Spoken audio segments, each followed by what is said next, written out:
ពីមុនស្គាល់ចិត្តអូនតិចទើបភ្លេចគិតដល់ថ្ងៃបែកស្រពេចិនរហែកមិនអាចប្រកែកព្រោះដល់ពេលហើយព្យាយាមកុហកខ្លួនឯងថាអូនមិនទាន់ប្រែប្រួលឡើយ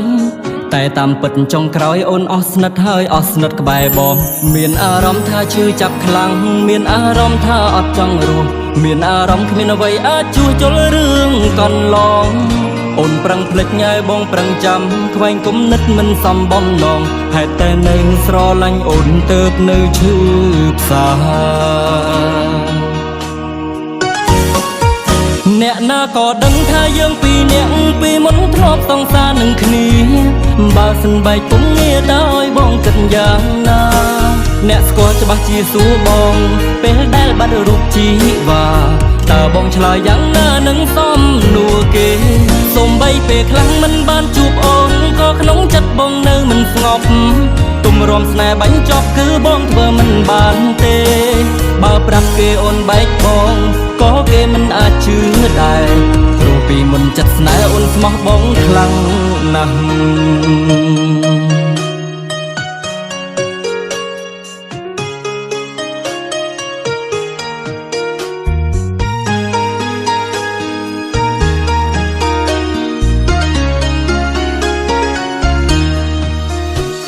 ពីមុនស្គាល់ចិត្តអូនតិចទើបភ្លេចគិតដល់ថ្ងៃបែកស្រពេចិនរហែកមិនអាចប្រកែកព្រោះដល់ពេលហើយព្យាយាមកុហកខ្លួនឯងថាអូនមិនទាន់ប្រែប្រួលឡើយតែតាមពិតចុងក្រោយអូនអស់ស្និទ្ធហើយអស់ស្និទ្ធក្បែរបងមានអារម្មណ៍ថាឈឺចាប់ខ្លាំងមានអារម្មណ៍ថាអត់ចង់រស់មានអារម្មណ៍គ្មានអ្វីអាចជួសជុលរឿងកន្លងអូនប្រឹងភ្លេចញ៉ែបងប្រឹងចាំខ្វែងគំនិតមិនសមបំណងហេតុតែនៅស្រឡាញ់អូនទៅបនៅឈឺផ្សាអ្នកណាក៏ដឹងថាយើងពីរនាក់ពីមុនធ្លាប់សង្សារនឹងគ្នាបើសិនបែកពុំងារតើឲ្យបងគិតយ៉ាងណាអ្នកស្គាល់ច្បាស់ជាសួរបងពេលដែលបាត់រូបជីវ៉ាតើបងឆ្លើយយ៉ាងណានឹងសំណួរគេ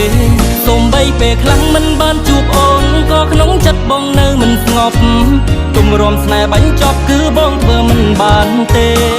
បើប្រាប់គេអូនបែកបងក៏គេមិនអាចជឿដែរព្រោះពីមុនចិត្តស្នេហ៍អូនស្មោះបងខ្លាំងណាស់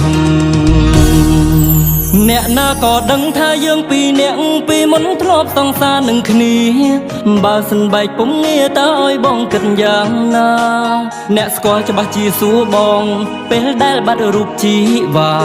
តើបងឆ្លើយយ៉ាងណានឹងសំណួរគេសូម្បីពេលខ្លាំងមិនបានជួបអូនក៏ក្នុងចិត្តបងនៅមិនស្ងប់ទុំរំស្នេហ៍បាញ់ចប់គឺបងធ្វើមិនបានទេ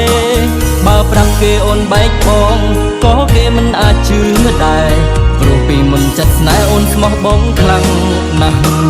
បើប្រាប់គេអូនបែកបងក៏គេមិនអាចជឿដែរព្រោះពីមុនចិត្តស្នេហ៍អូនស្មោះបងខ្លាំងណាស់